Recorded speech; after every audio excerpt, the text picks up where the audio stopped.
Okay, good afternoon. Sorry for the delay. So this whole training program is related to the cryosphere as well as remote sensing. And all of you know that during the past 100 years, due to climate change, there has been a major impact on cryosphere. So it's good to have an overall idea of what are the factors which cause climate change and how it's influencing the various parts of the Earth. Okay. Yeah. So first thing you must understand is the difference between climate and weather. Weather is something all of you understand because every morning when you get up and you want to go out, you need to decide whether you want to carry an umbrella or you want to wear a sweater, so you know weather well. But climate is somewhat different. Weather is usually timescale of hours to days, and the scale is regional scale, and the main component affecting weather is atmosphere. So on the other hand, climate is average statistics of the weather over a long period, years, typically 30 years. And the spatial scale which affects climate is just not regional, but is global. Okay, and the components which affect climate is atmosphere, ocean, land, and human beings, all of them. Okay, well, weather is only influenced by the atmosphere. Yeah, so climate is average of the weather oscillation. Now, to give an example here, I have compared the temperature in Bengaluru and Chennai. Chennai is on the coast. Bengaluru is 1 kilometer above the sea level. So you can see the blue lines tell you the temperature, maximum temperature in Bengaluru in June over a period of 25 years. So to explain the difference between climate and weather, I have shown here the distribution of temperature of Bengaluru in blue and Chennai in brown for the month of June over a 25-year period. And what you see is that the mean temperature of Bengaluru is about 6 degrees colder than that of Chennai because it's at a higher altitude. But note that there are days when the weather of Bangalore can be hotter than Chennai, okay, a few days of the year. So the point is that Bangalore climate is always cooler than Chennai, but Bangalore weather on some days can be warmer than Chennai. So that is the key difference between weather and climate. And our concern in this lecture is on climate, not weather. Okay? And the other issue is that weather fluctuates day to day, all of you know that. And climate of the earth varies naturally due to various interaction between ocean, atmosphere, and land. And now we have anthropogenic climate change. So the climate change is occurring due to human actions. So we need to differentiate between these three, okay? And so in this lecture, we'll try to show what part of our climate variation is natural and what part is human induced. Now, the first thing to understand is the time scale. Weather operates on a scale of hours to days. Climate operates from months to years to decades. And climate change is a long-term variation of climate, and it can be both natural or anthropogenic. Although today the word climate change is used primarily to indicate change induced by human beings. Now, the other issue must be sure you are clear about, not only natural and anthropogenic, but also local versus global. Now, remember that the focus of this lecture will be on global climate change, because that's the one which is demands agreement among various countries to try to mitigate the impact of climate change. But local climate change is what we are all concerned about. If you say in Bengaluru or in Delhi or in Beijing or somewhere, you are worried about local climate change. And so you must understand the difference between global and local. So here I'm showing what are the factors which affect Earth's global climate. Of course, sun is the most important source of energy for the Earth, so that has an influence on climate. Volcanoes, when they erupt, they alter the reflectivity of the Earth's atmosphere, so they influence the climate. Now, the Earth's orbit around the sun changes slowly, and that can also affect climate. Okay. Now, at the bottom, there are three important factors. One is gases and aerosols, whose concentration in the atmosphere affects our climate. Next is the location of continents, how the continents are located on Earth.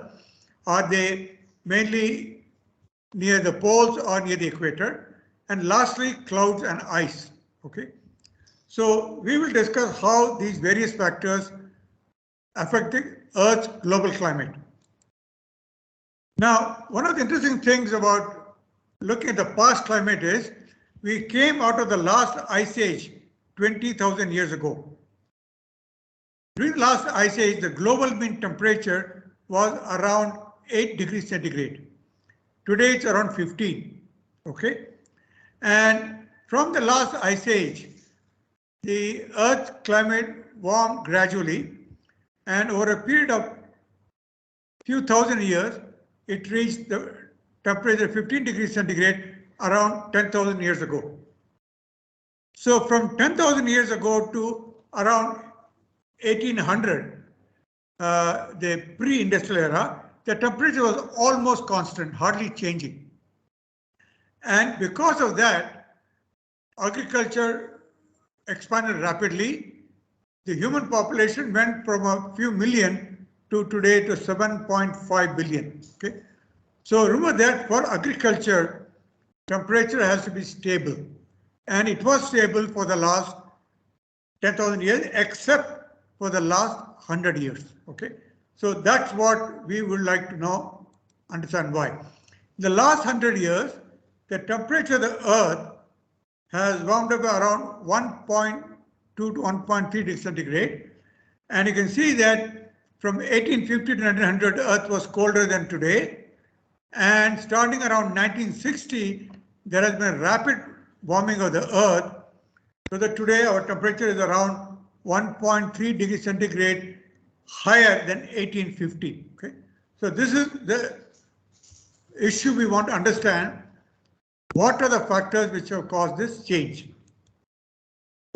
Now, to compare the change in the last 100 years to the change in the last 2000 years, you can see this slide that during the last 2000 years, there was a slight decline in the temperature, about 0.1 degree. But in the last 100 years, the temperature went up by 1 degree. So the rate of change of temperature in the last 100 years is much more rapid than it was during the last 10,000 years. Okay. Same thing with amount of carbon dioxide. The amount of carbon dioxide on Earth remained between 250 and 280 from 8000 BC to 1850. From 1850 to today, it has gone up by 130 parts per million. So again, both carbon dioxide and temperature have increased very rapidly, much more rapidly than what happened in the past. Temperature has gone up 10 times faster than what happened when we went from the last glacial age to Holocene, the climate 10,000 years ago. And carbon dioxide, which increased by 20 ppm in 100 years earlier, now is going up by 20 ppm in 10 years. So both carbon dioxide and temperature are increasing at a rate much faster than we had ever experienced in the past. And this should be a cause for concern. Now, I'll stop here. And if anybody has a question, please put it up on the chat. If you have any question and what I have talked so far, please put up your hand.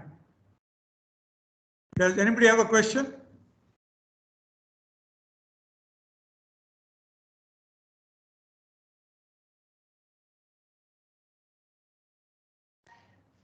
Anyone?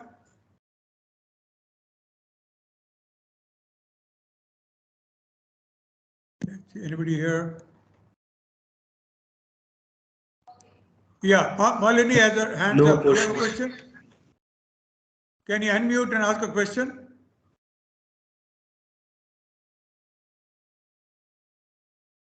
Malini, can you hear me? So, may I know the source of the data from where we collected the data? Yeah, I will discuss a little bit. See, that data for the last 100 years came from thermometers on land and from ships which went on the ocean and picked up the temperature of the ocean through a bucket. Okay. Now, if you ask what are the temperature source for the last 10,000 years, that from ice cores. I will discuss that very soon. Okay. I'll show you how we are able to input temperature from ice core in the last 20,000 years. Is that clear? Okay, sir. Yeah. Thank you. Surabhi, you have any question? No, sir. I had the same question. Okay. So please put down your hand. Put that hand symbol down. Okay. Thank you. Now let's understand the Earth's global mean temperature through a simple energy budget between the radiation absorbed from the sun by the Earth and the atmosphere and the radiation emitted by the Earth to space. Remember that when you look at global mean temperature, the only process of energy transfer is radiation. Nothing else. You can absorb radiation from the sun or reflect it or emit radiation from the Earth which goes to space. Now, if you write down the energy balance, on the left hand side you have a term called S by 4. That 4 is coming in because the Earth's surface area is 4 pi r squared. Earth cross-sectional area is pi r squared. The Earth intercepts only pi r squared area of the sun's radiation, while it emits radiation over the entire surface of 4 pi r squared. So that's why you get S by 4. So only 1/4 of the radiation normal to sun's radiation is used, and then you multiply that by 1 minus rho. Rho is the reflectivity of the Earth atmosphere system. So 1 minus rho the energy absorbed. Okay, that's left hand side. Right hand side is the emission by the Earth to space, which depends on surface temperature as well as the gases in the atmosphere. The reflection of the Earth atmosphere system is called albedo. By astronomers, we use the term albedo to indicate reflection to sun's radiation. Now, the most important thing which controls Earth's albedo is ice and water. Remember that 70% of the Earth is water, and some of the water is in the form of ice in the polar regions. So ice reflects 90% of the sun's radiation, while ocean reflects only 10%. So this difference is very large. So when you convert 1 kilometer square of ice to water due to melting, you are increasing the radiation absorbed by 9 times. Okay, so that's why amount of ice cover and snow cover plays a very important role in Earth's global mean temperature. Same thing about land. In land, if there's a forest, then the land looks green and it absorbs most of the radiation except the green radiation. While if it is a desert, it is bright in color and reflects radiation. So when you deforest a region, you are changing the albedo of that region. Okay? That has happened over the last 10,000 years due to human conversion of forests to agricultural land. So let's look at snow and ice covered area. alter the Earth's albedo by reflecting more radiation from the sun. Okay, and hence they control Earth's temperature. While minor gases in the Earth's atmosphere like carbon dioxide, water vapor, methane, and ozone, they absorb Earth's radiation, not sun's radiation, Earth's radiation, and thereby trap that energy, and so the radiation going to space is reduced. So the Earth's temperature depends on how much there is absorbed in the sun and how much of the Earth's surface emission is trapped by carbon dioxide, water vapor, methane, and ozone. Note that nitrogen, oxygen, and argon, which constitute 99.9% of the atmosphere, do not absorb either sun's radiation or Earth's radiation. So they play no fundamental role in Earth's climate. I hope that's clear. The role is played by minor gases and ice and snow. Now, if you look at the Earth absorption spectrum, you know clearly that where sun emits radiation between 0.4 micron and 4 micron, Earth is very transparent. While where the Earth's atmosphere and surface emit radiation, which is around 10 micron, there's a small window around 10 micron, but above 10 micron, everything is absorbed, and around 6 micron and 4 micron, also a lot of radiation absorbed. So most of the radiation emitted by the Earth's surface is absorbed by 4 minor gases: carbon dioxide, ozone, methane, and water vapor. Okay. Now, water vapor is a major greenhouse gas on Earth. It is 60% of the greenhouse gas absorption. Carbon dioxide 26, ozone is 8, and other gases are a few percent. Now, can anybody in the audience tell me, although water vapor is the dominant greenhouse gas, in the Paris Agreement, there is no discussion on water vapor. Why? One of you please respond to this question.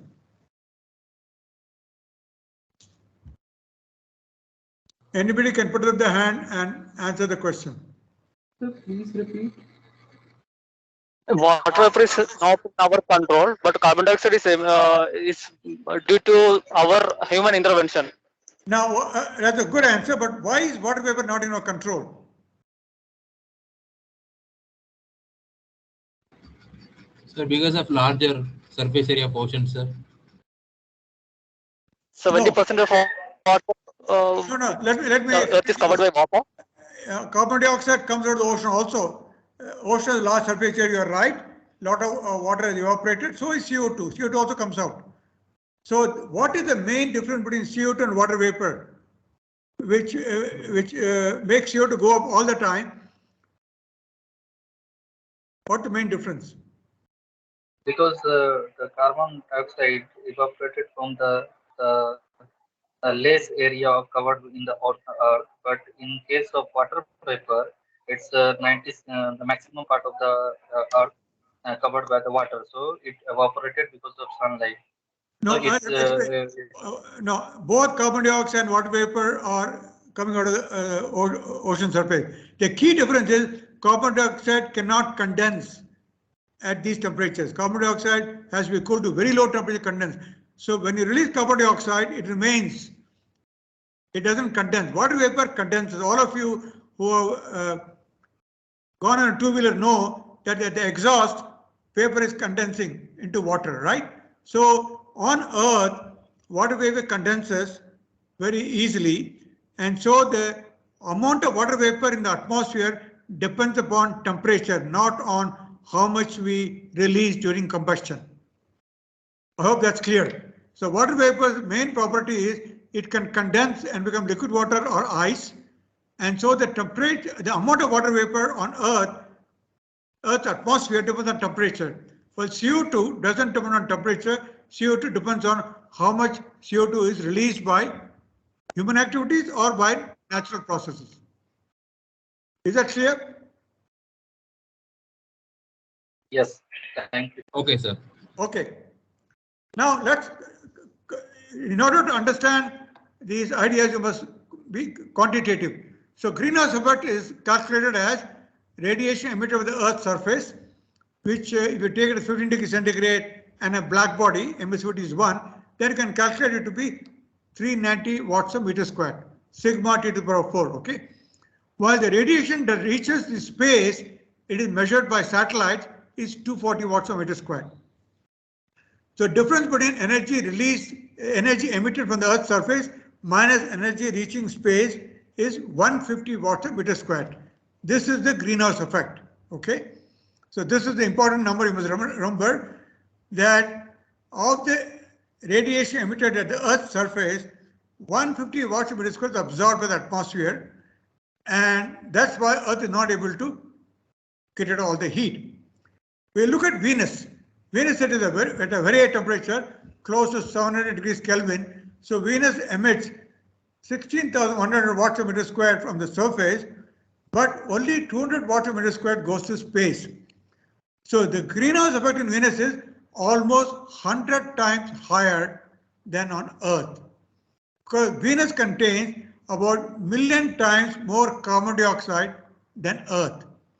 So you must remember that carbon dioxide is a very important gas both in Venus and on Earth, because it does not condense, and the carbon dioxide that remains there traps a lot of radiation.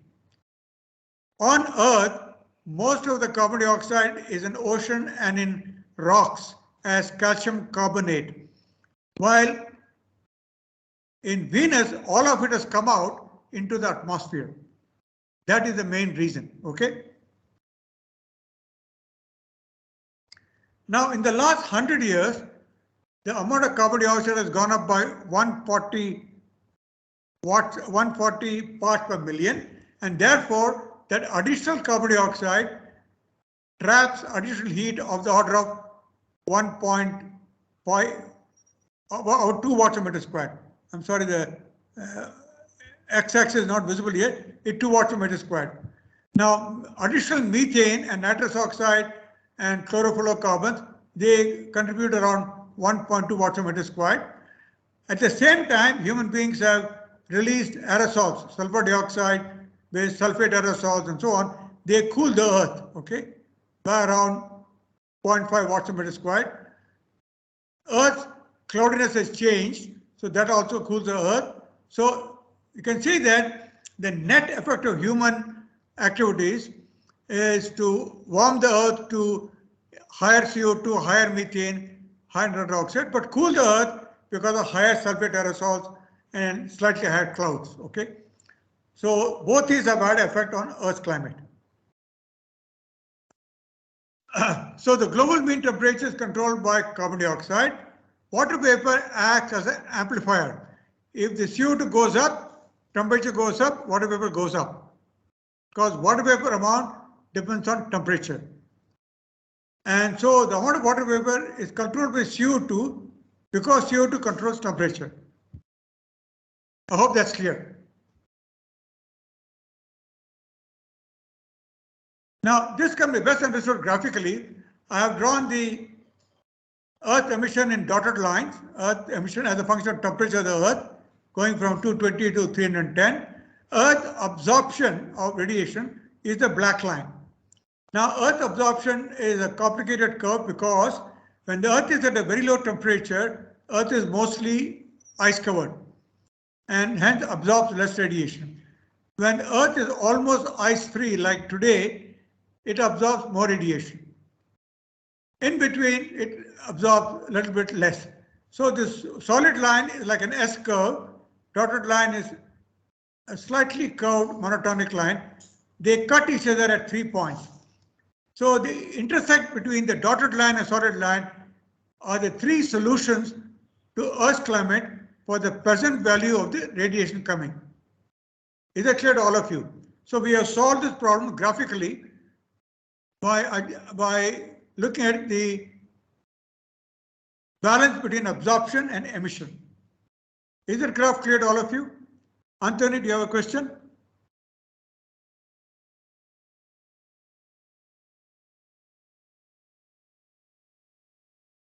Anthony, you have a question, you can unmute and ask a question.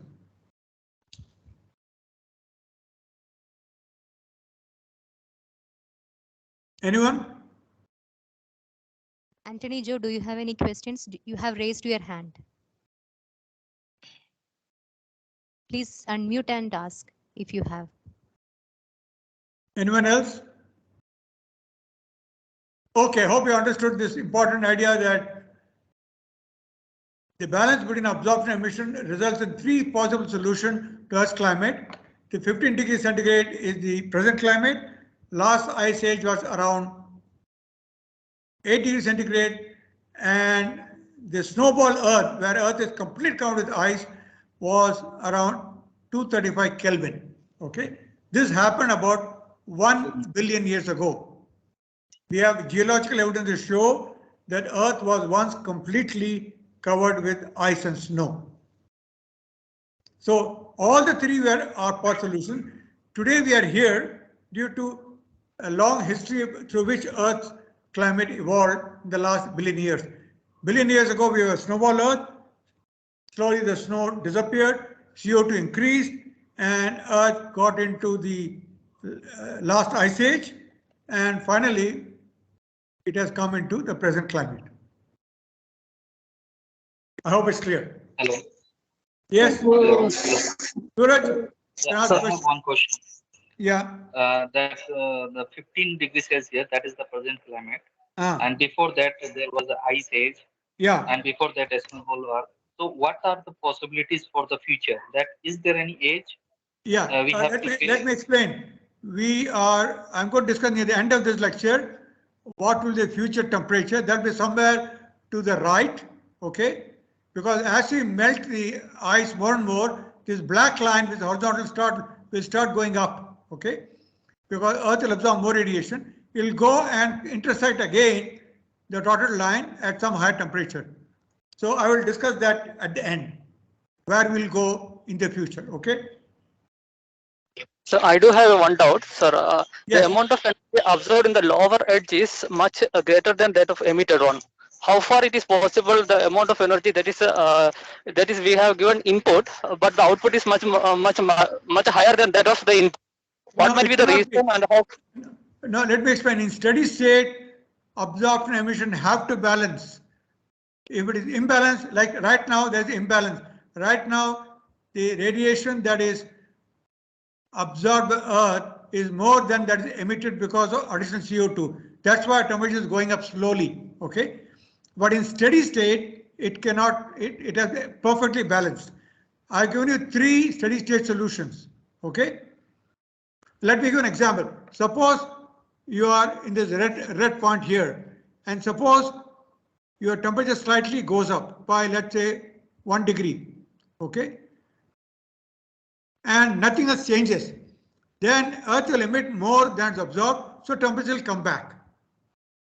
Okay, so minor perturbation temperature, the Earth will respond and will come back.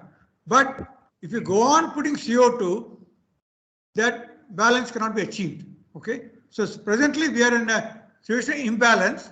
The absorption is slightly more than the emission, so Earth temperature is slightly slowly going up. But this is for a steady state solution. Okay. So the question is, Earth climate was not stable over long periods of time. It has gone between almost ice-free Earth to almost completely ice-covered Earth. Now, the fact that ice was once a snowball was discovered by Paul Hoffman, a geologist. This is a very interesting story. I want all of you, if you are smart, you can download this book by Gabriele Walker. It's a very interesting story because when he first proposed this 20 years ago, nobody believed him. They thought what he said was not true. But today, almost everybody agrees that there was a time where Earth was completely snow covered. Please read this book. It's a very interesting novel about this person's life and how he convinced people that Earth can completely be snow covered. Now here is the answer I will give you. We went from last ice age to the present climate over 8,000 years. Now we can go from present to a more warmer climate if we push the Earth about tipping point. So this tipping point, we don't know what it is. It's somewhere between 1.5 and 2 degrees. That's why in the Paris Agreement, all the countries agreed that we must make an effort to prevent the earth temperature going beyond 1.5 or 2 from the temperature in 1850. Okay.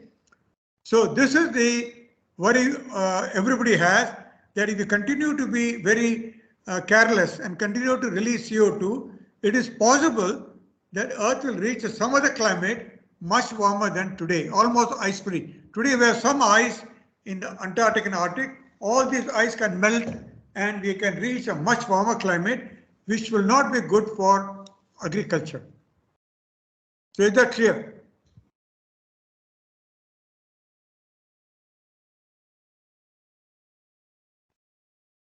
Now I want to discuss briefly the past climate, about which scientists have inferred through what they call proxies. Remember that we have accurate data of temperature of the Earth only after the discovery of thermometer.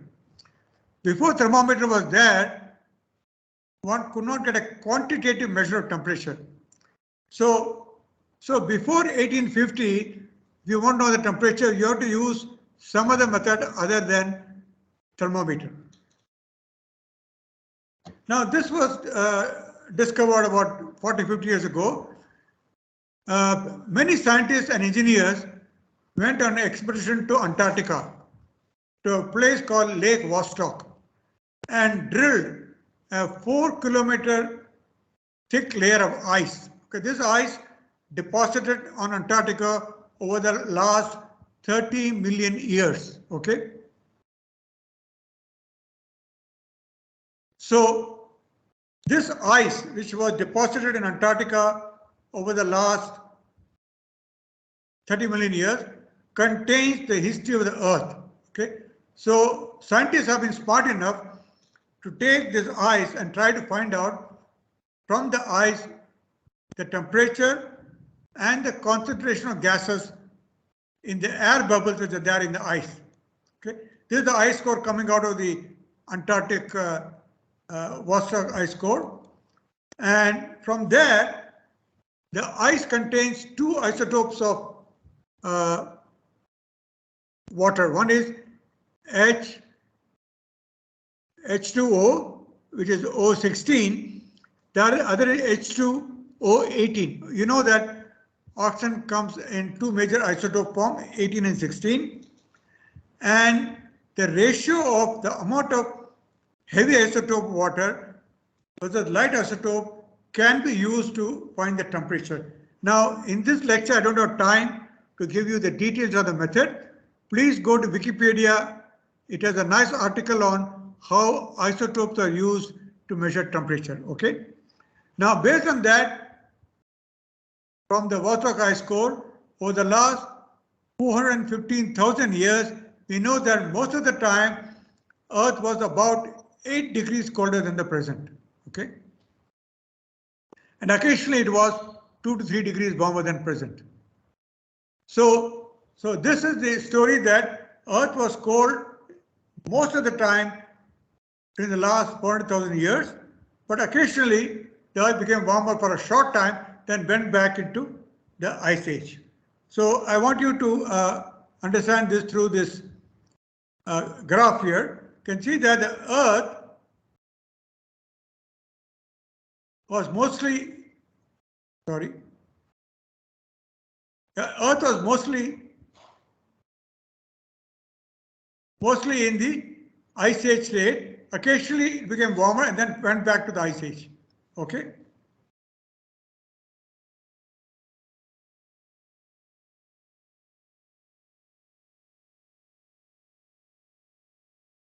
So this time series shows, so you can see in the ice taken out of the ice core, there are small air bubbles trapped. So when the snow falls on polar region and is compressed, it traps air that was there at that time. So scientists take out the air from this bubble and find its composition. Okay, and the composition of this air shows that carbon dioxide and methane increased whenever temperature of the earth went up. Okay, this was before human beings came on earth. So what it shows is that the concentration of carbon dioxide and methane on earth is closely connected to temperature. When a temperature goes up, carbon dioxide comes out of the ocean and methane comes out of land and vegetation. And so in the Earth's climate, the temperature, methane and carbon dioxide are very closely connected. And the best way to show that is to show this here, the temperature in red and carbon dioxide in blue over the last 4,000 years. And you see that they are exactly matching, almost, within the accuracy of measurement. So this shows clearly the role carbon dioxide plays on Earth's climate, because whenever it's high, temperature is high. Whenever it's low, temperature is low. Now, from this particular figure, you cannot decide whether it is temperature which is controlling CO2 or CO2 is controlling temperature. So that issue will be resolved a little later when I talk about the last ice age. Now let me point out what happened during this period.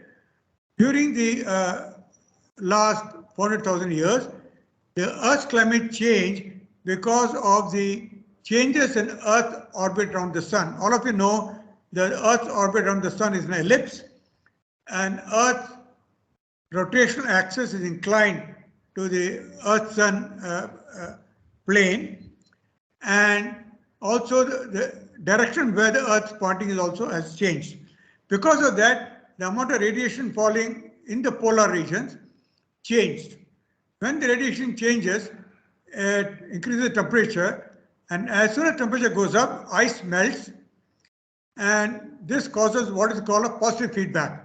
That is, additional absorption of radiation by ice melts ice, and so water absorbs more radiation, so more ice melts. So this is a chain reaction. Same thing happens when the temperature goes up. CO2 comes out of the ocean, methane comes out of the land regions, and both these, and water vapor comes out of the ocean.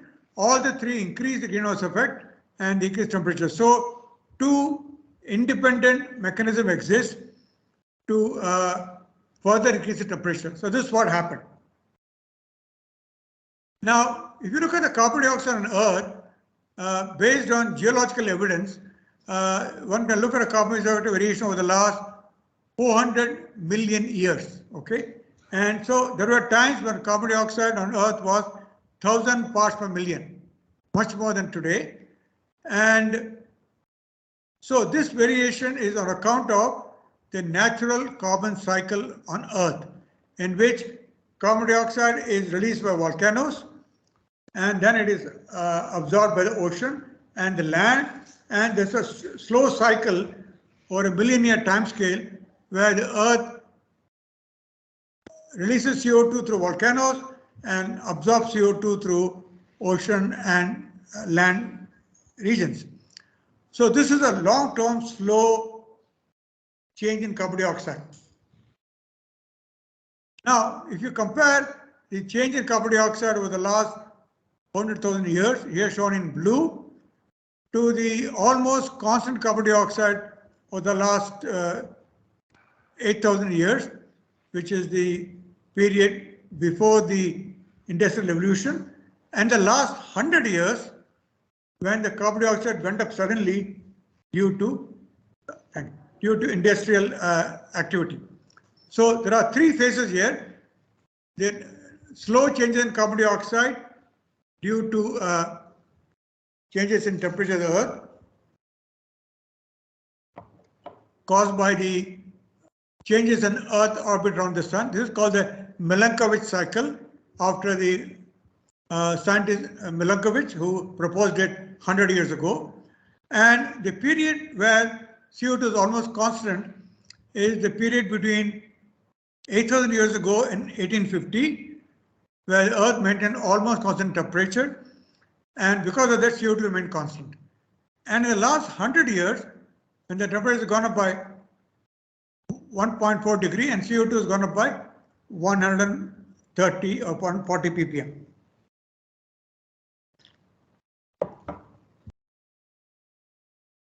Now let's come to the 20th century to understand what's going on in the 20th century. Now in the 20th century, we plot the CO2 increase due to human action with temperature. Temperature is in green and CO2 is in blue. You see that in the last 60 years, CO2 increase temperature is almost go together. But before that, the temperature of the Earth did not go in the same way as CO2.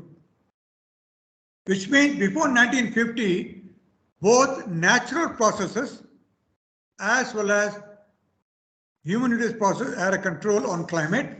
But after 1960, human beings are dominating the Earth's temperature.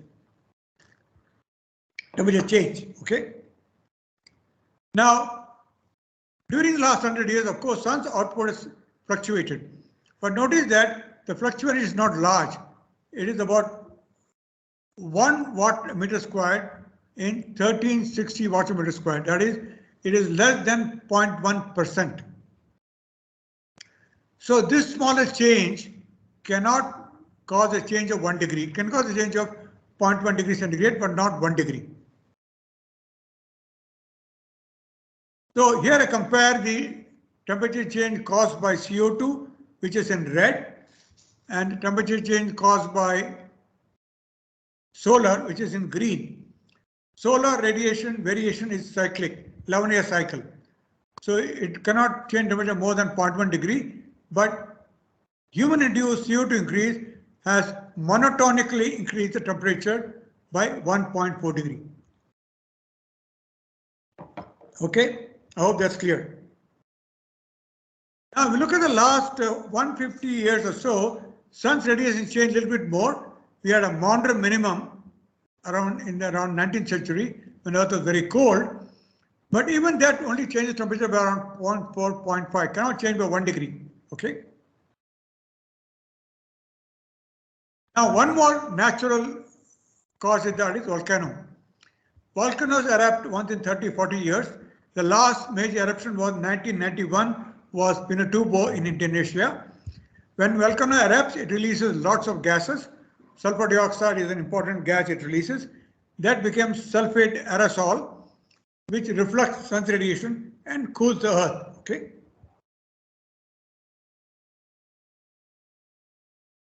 Here you see that in June 1991, Pinatubo erupted and the temperature started falling quickly by around 0.5 degree.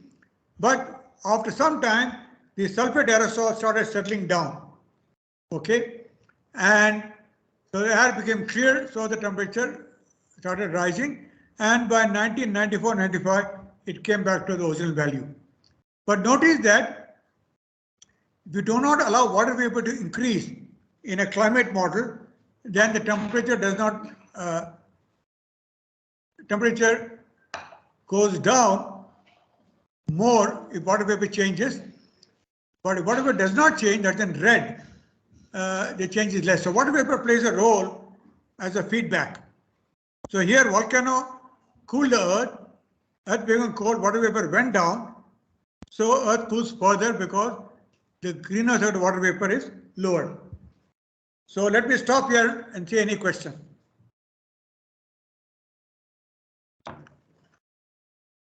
Anyone has a question?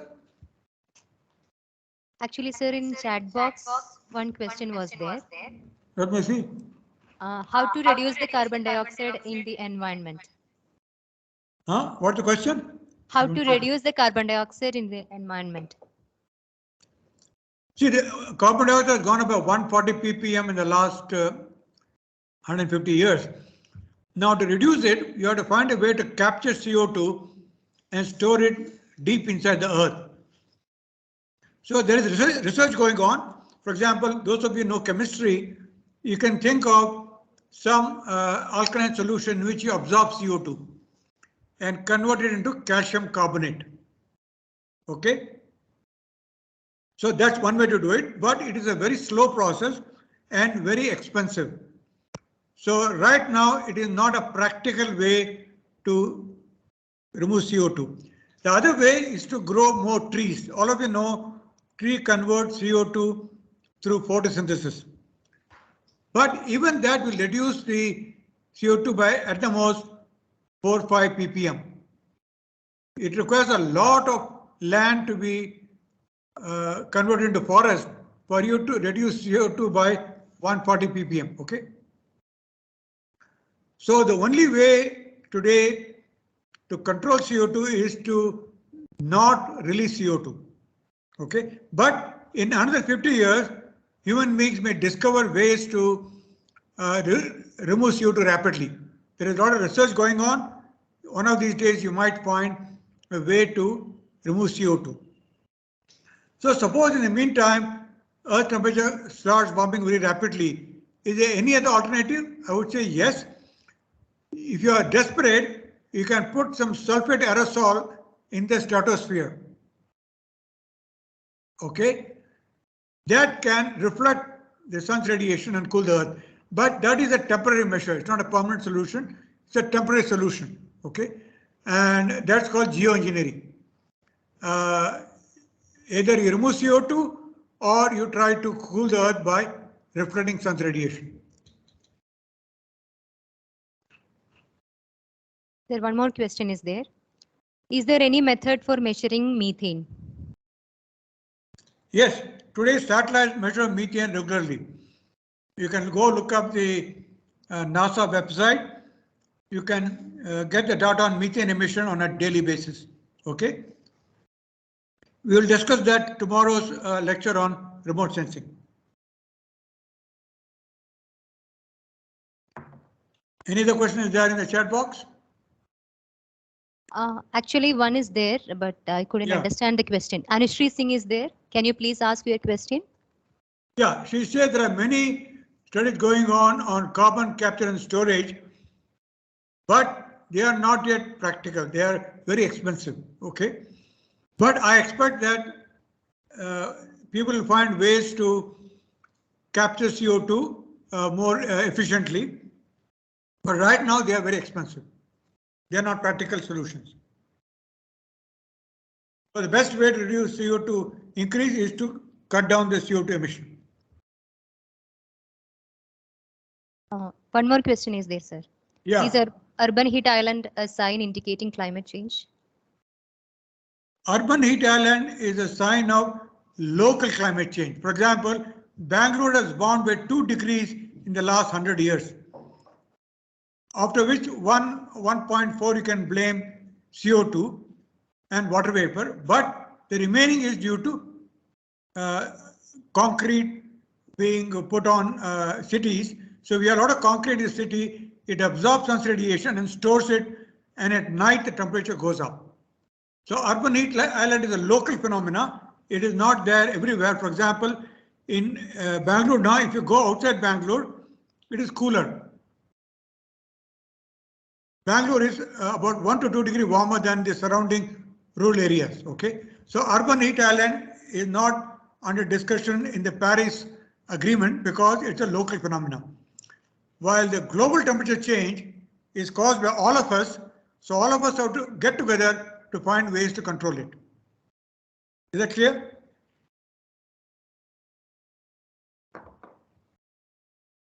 Yeah, next question is, what are the way to minimize the water vapor emission reduction? There is no way. There's a law in thermodynamics called the Clausius-Clapeyron equation. Okay, so that equation says if the temperature goes up, water vapor will go up. You cannot violate that law. It's like E equals mc squared. You cannot touch it. Okay, so that's why we have to control temperature through reducing CO2. Someone has asked, as sun size increases, it will, of course, I don't know how many of you know astronomy. People have studied stars for a long time. We know that sun is a star and one day sun will expand slowly, okay? And that will be not today, 5 billion years from today. When that happens, Earth, Mars, Venus all will disappear because the sun's radius will expand. It will swallow Mercury, Venus, Mars, everything. Okay, that's how the solar system will come to an end. So that's not something you should worry about. It is so far away. You should worry about the next 50 years when you're alive, not what will happen 5 billion years from now. Okay, but you're right. 5 billion years from now, the sun becomes larger. And let me tell you, when the sun started about when the solar system started around 5 billion years ago, the sun's output was less by about 30%. So many planets were colder at that time. So the point is that the sun has been increasing its output slowly over the last 4.5 billion years of the Earth's existence. Okay, and it will increase slowly, but that is very slow. That should not worry you and me. Okay. Now I want to tell you how we study the effect of CO2 increase on Earth's climate through climate models. That's the main work we do in the Vichar Center for Climate Change and in the Institute. We run climate models. These models model the Earth's atmosphere, the Earth's land surface, and the ocean. We divide land, ocean, and atmosphere into small cubes, typically 100 kilometer side. And so you have millions of these cubes in which you satisfy the laws of physics. Okay, let me show you one more picture from the Hadley Center model, which has about 19 levels in the vertical and about 20 levels in the ocean. Today models have more levels. So these models are run after applying the laws of physics. What are the laws? All the laws you know: law of conservation of mass, momentum, Newton's law, moisture conservation, and momentum conservation. All these laws you have to obey because these are laws of physics. Okay, and you ensure that each cube in this ocean, land, atmosphere satisfy these laws, and you march them in time. Okay, and find out what is happening to Earth. Now, this technique works quite well, but remember that this technique is good to get the global mean temperature, but since we are not modeling what is happening inside the cube is 100 by 100 by 10 kilometers or 50 kilometers in depth. Okay, so within that cube we don't know what's happening. That is not modeled because you cannot right now have a cube of 1 by 1 kilometer because that will demand a lot of computer time. So we are using a somewhat bigger cube. So what is happening inside the cube we don't know, and that will affect our prediction. But still, you can see the figure here. In that figure, the observation is in black line. The red line is the average of all the models used here. Each model is in small blue lines. So if you average all of them, you get the red line. Notice the red line in the last 60 years is very close to the black line, not exact, but very close, showing that you can use a model to correctly predict the increase in temperature for the last 60 years due to increase in CO2. Okay. Now let's look at the same model and ask ourselves what will happen. Yes. Yes.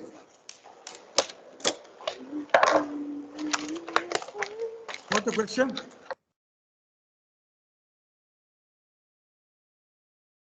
No question, yes. Okay, fine. So the same model I run, but keeping CO2 constant, I will get the yellow or orange lines shown in this next slide. So if I keep the CO2 constant at the level in 1850, the temperature will fluctuate by around 0.2 degree due to small variation in solar radiation and volcanoes. So volcano radiation can only change temperature by around 0.2 degree centigrade. So any increase beyond that is human induced, caused by CO2 increase beyond a few ppm. So this graph is very important. It shows clearly that in the last 60 years, the temperature increase is on account of CO2 increase, which was not increasing before 1850. Now we have seen that human beings are influencing the Earth's climate. Let's see what the impact is. And I'll tell you why we should worry about it. Many people think that 1 degree increase is quite small. Why should it affect our climate? Because, you know, between the day's maximum and the minimum in Bangalore, today the difference is around 10 degrees. Between the summer and winter is more than 10 degrees. So why should you worry about 1 degree? But remember, this 1 degree is global mean temperature. That means all the land regions, all the ocean to a depth of 100 meters have gone up by 1 degree. So this 1 degree rise has a large amount of heat stored due to increase in CO2. CO2 increased, it trapped more heat, and this heat was trapped in the ocean, land, ice, snow, and vegetation. Okay, and all that heat will ultimately come out. It has come out. Okay, so that is the problem. Problem is not 1 degree rise in temperature of one small region, 1 degree rise everywhere in the earth. Okay, so remember that this 1 degree is not a small amount because it is global. Now let me show you what is the consequence. So again, you have distribution. Temperature, let's say in 1850 is shown in yellow.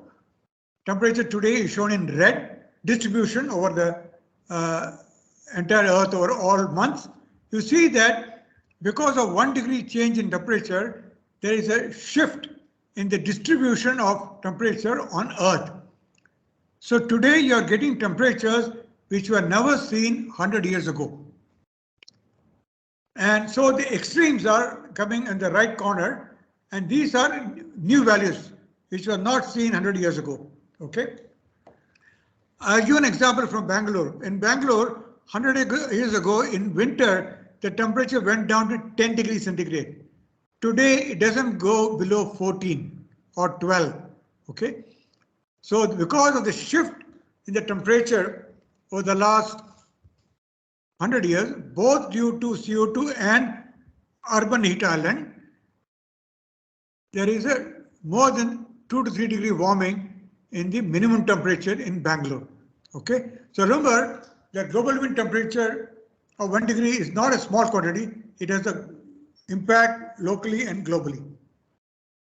Now, people have measured through satellite the increase in extremely hot summer days, and they find that in the last 50 years, area covered by extreme heat has gone up 50 times, 50, okay?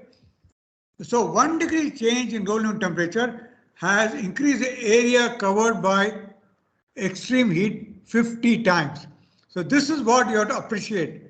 This is the impact of 1 degree change in global mean temperature. Okay, the next thing important for this workshop or training program is what is happening to Greenland and Antarctica. Satellite measured change in mass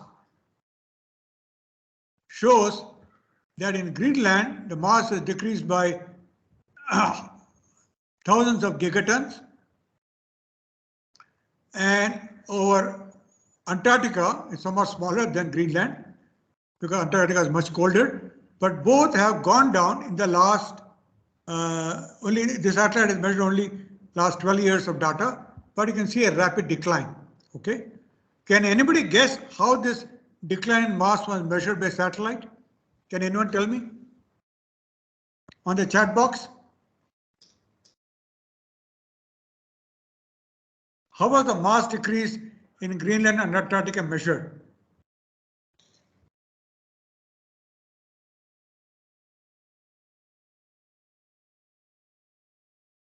Anyone has a guess? Using the temporal data? Huh? No, what physical principle? Yeah, Priyanka Patel is right. Change in gravity. This gray satellite measures the change in gravity. If Mars disappears, locally it will change the gravitational attraction, and that satellite can measure accurately. It's an amazing achievement. Even if you want to know, you can learn more about it from the NASA website. So somebody said mass balance, that only can you do on the ground. That's what Professor Kulkarni does when he goes on field trip. But from the satellite, you can measure the change in mass only through gravity. Okay. On the ground, you can measure change in mass by actually going and measuring the thickness of ice. From the satellite, you can only do it by gravity changes. Now, in the meantime, the sea ice in the Arctic has been going down rapidly, showing in red.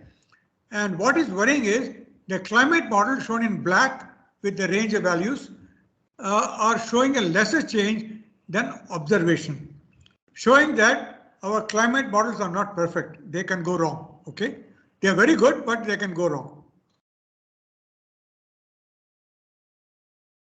Now, some big impact of the 1 degree warming is what happened a few years ago.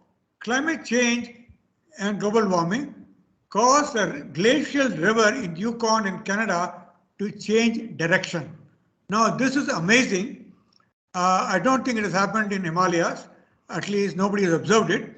Now, this happened because a single major glacier in this region was feeding two rivers. Okay, one river which emanated from the glacier went and the water went into the Pacific Ocean. The other river went northwards and discharged the water into the Arctic Sea. But as the glacier started retreating, it got cut off from one of the river sources. That is the one going to Pacific Ocean. So all the glacial ice now was going towards the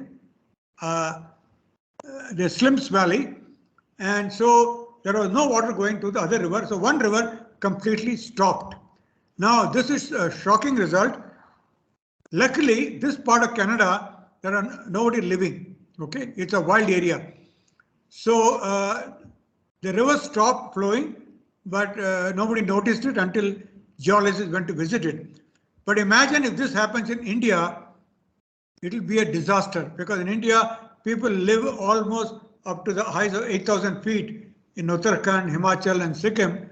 So if some of those rivers stop flowing, it will have a huge impact on human habitation in the mountains.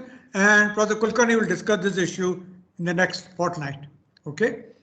Now the second major concern is as the glaciers melt in Tibet, it has released viruses which were trapped in the glacier for the last 20,000 years. Now all these new viruses can cause new problems to us, because we have not seen these viruses for 20,000 years. And this is not science fiction. In Kazakhstan, 200,000 saiga antelope died suddenly in about 1 month. Okay. When the doctors examined them, they found a certain bacteria had killed them, and these bacteria were living in equilibrium with the body of the saiga antelope till global warming caused the bacteria to become more virulent, and the antelope was not able to handle it. So this is a warning, and the COVID-19, although we don't know what caused COVID-19 pandemic to occur, but climate change could be one of the reasons. Okay, so in the world now, because of warming, frozen peat bog, that is soil which is frozen for the last 20,000 years, is beginning to melt, beginning to defreeze. Okay, so first time the last 11,000 years, first time it formed 11,000 years ago, and now it starts melting, and this will release a lot of methane, and that methane has started forest fires in Siberia. Okay, so this is a cause for concern. So let's see how the climate change in the future. So the major cause will be the rapid increase in CO2. CO2 is increased at the rate of 2 ppm per year, and unless we take drastic steps to control this increase, it may cause 500, 600 ppm, and then there'll be more methane coming out of this frozen soil, more glaciers melting, and so that's why in Paris, all the leaders in the world agreed that we must do something quickly. Okay, now remember that the main cause of the global mean temperature is CO2 and also aerosols somewhat, but local climate change, there are many: CO2, air pollution, deforestation, and urbanization. So when you look at local climate change, don't think only of CO2, think of many other equally important factors.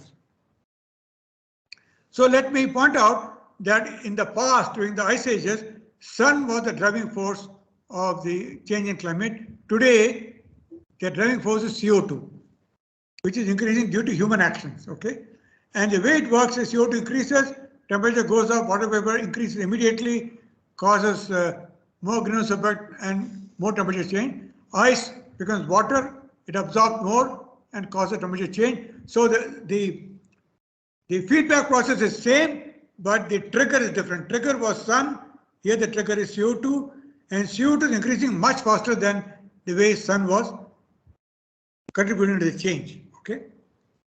Now, so this is the problem. We are doing the forcing of the Earth's climate by increasing CO2, but there are strong feedbacks in the Earth system, which is multiplying the effect of CO2 increase. And how much you can calculate that to climate models? If you double CO2, additional 4 watts per meter squared is trapped. That increases water vapor, which contributes another 5 watts per meter squared.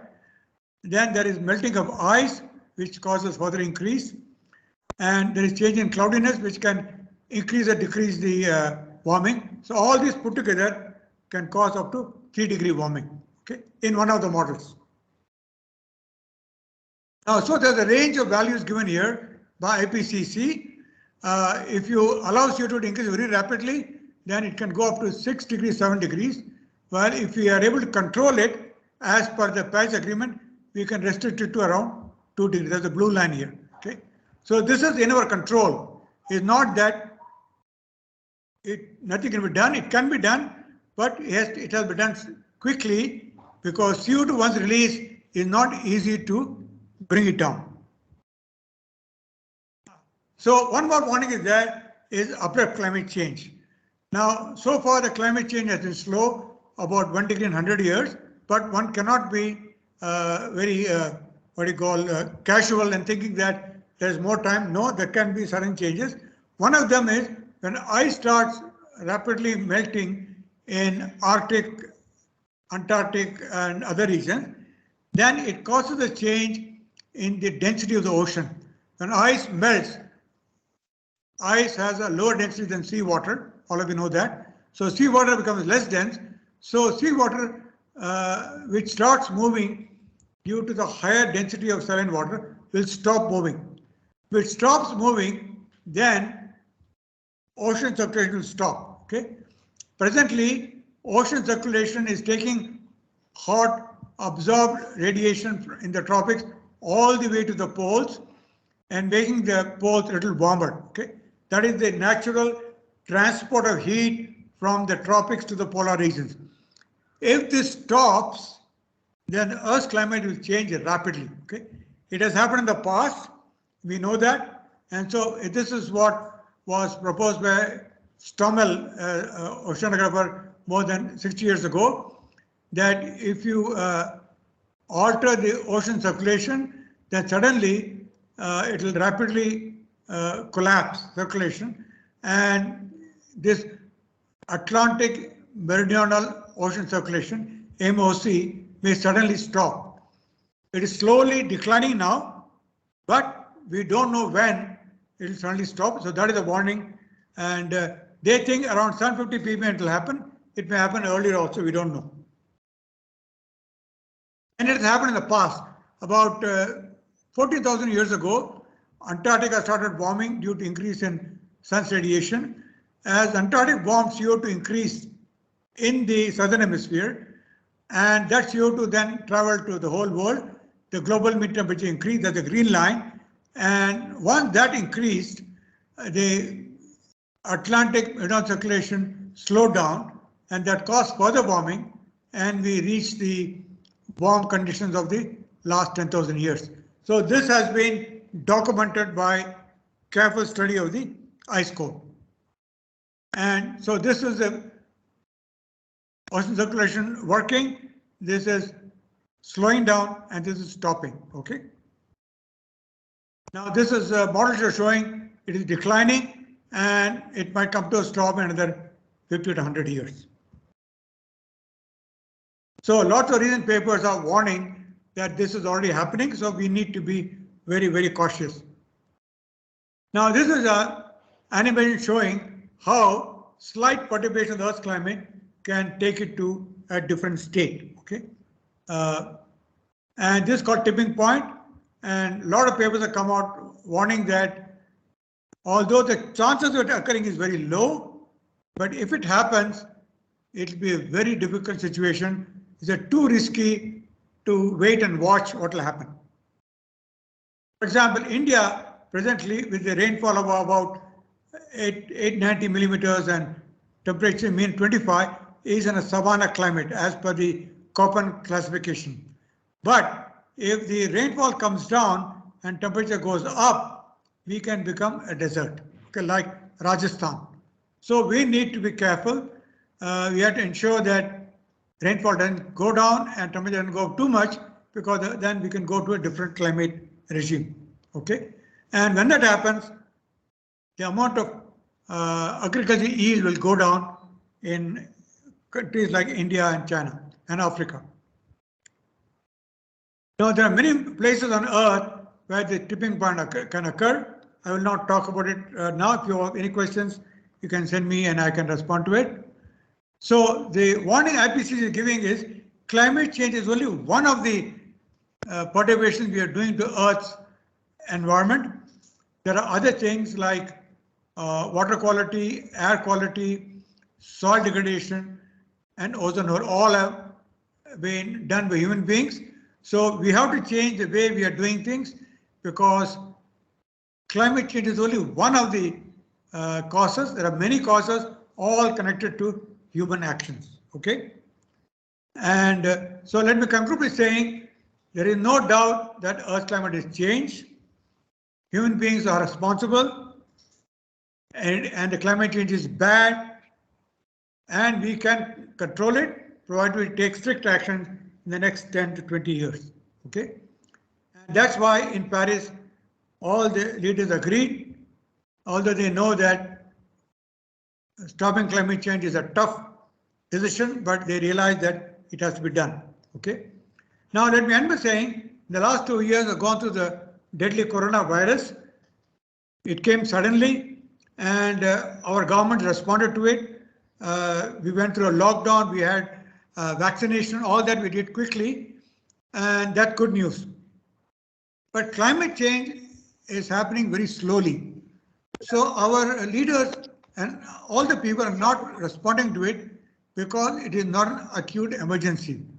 But if we do not respond to it, we face a larger existential risk. Okay, so coronavirus has given us a good warning as to how we cannot afford to be casual about Earth's environment, and we have to respond quickly to it. Okay, so since I'm running out of time, I'll just give the conclusion, which you can look up in leisure, because this PPT will be available to you to go through carefully. So I will stop here, and I would ask all of you to read 2 new books which have come out. One is by Professor Shravanan, who has written a very popular book called The Climate Demon about climate modeling, very nice book. And the other book is by Professor Manabe, who got the Nobel Prize in Physics last year, called Beyond Global Warming, about climate modeling. So these two books will give you a good idea, a popular account of what I discussed today. Okay.